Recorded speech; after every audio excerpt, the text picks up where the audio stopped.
मृत्यु के बाद 13 दिनों तक क्यों अपने घर में रहती है आत्मा, जानना चाहते हैं आप? तो चलिए साथियों, सुनते हैं कहानी को और अंत तक बने रहिएगा। वीडियो में खोने से पहले हमारे चैनल को सब्सक्राइब कर वीडियो को लाइक कर दीजिएगा। चलिए साथियों, सुनते हैं कहानी बहुत ही इंटरेस्टिंग होने वाली है।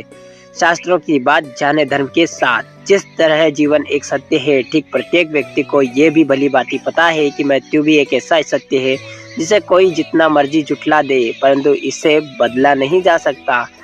कहने का अर्थ है कि जिसने इस पृथ्वी पर जन्म लिया है उसे एक न एक दिन अपने प्राणों की आहुति देनी ही पड़ती है।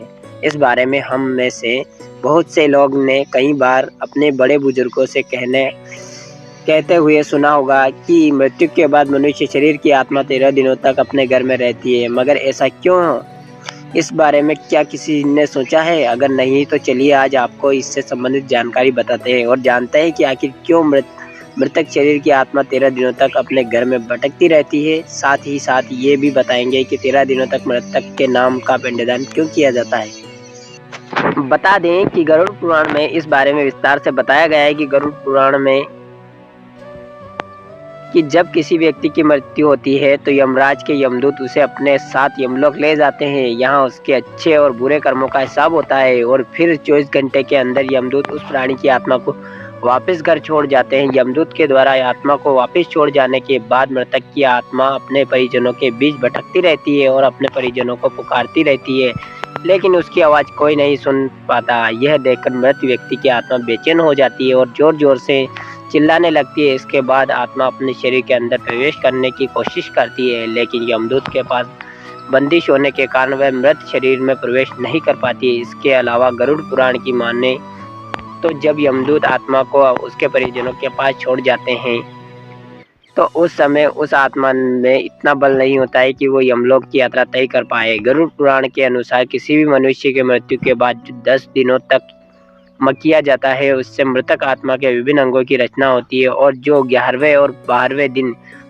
पिंडदान किया जाता है उससे मृतक आत्मा रूपी शरीर का मांस और त्वचा का निर्माण होता है। और जब 13वें दिन 13वीं की जाती है तो उस दिन मृतक के नाम का पिंडदान किया जाता है। उसी से ही वो यमलोक तक की यात्रा तय करता है। अर्थात मृत्यु के बाद मृतक के नाम का जो पिंडदान किया जाता है उसी से ही आत्मा को मृत लोक में यमलोक तक यात्रा करने का बल मिलता है। इसलिए ही गरुड़ पुराण में बताया गया है कि जब किसी व्यक्ति की मृत्यु हो जाती है तो उसकी आत्मा 13 दिन तक अपने परिजनों के पास घर में भटकती रहती है और उसके बाद आत्मा मृत लोक से यमलोक की ओर निकल पड़ती है, जिससे पूरा करने के लिए उसे 12 महीने यानी कि 1 साल का वक्त लगता है। इतना ही नहीं, मान्यता के अनुसार 13 दिनों तक मृतक के नाम का किया गया पिंडदान उसके 1 वर्ष के भोजन के समान होता है। अगर पिंडदान न किया जाए तो क्या होगा? इसके अलावा बता दें कि अक्सर लोगों के मन में ये सवाल भी जरूर आता है कि अगर किसी मृत व्यक्ति के नाम का पिंडदान नहीं किया गया तो क्या होगा। तो दोस्तों, आपको बता दें कि इसका भी वर्णन गरुड़ पुराण में किया गया है।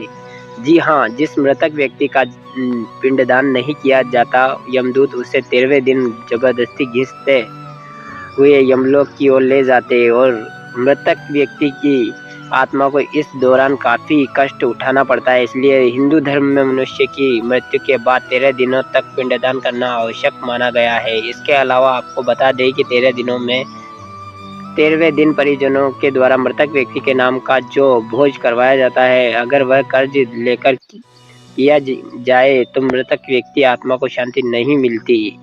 इतना ही नहीं, गरुड़ पुराण में यह भी बताया गया है कि जो व्यक्ति जीवित रहते हुए अच्छे कर्म करता है, मृत्यु के बाद उसकी आत्मा को यात्रा के दौरान यमदूत कोई कष्ट नहीं देते और जो व्यक्ति बुरे कर्म करते हैं उसकी आत्मा को यमदूत यात्रा के दौरान कई यातनाएं देता है और आत्मा को कई कष्ट भोगने पड़ते हैं। तो साथियों, ये थी आज की कहानी। आई होप आपको पसंद आई होगी। तो साथियों, ये थी आज की कहानी। आई होप आपको पसंद आएगी। पसंद आए तो हमारे चैनल को सब्सक्राइब कर वीडियो को लाइक कर दीजिएगा। चलिए साथियों, मिलते हैं किसी नई कहानी के साथ, नए टॉपिक के साथ। तब तक के लिए धन्यवाद।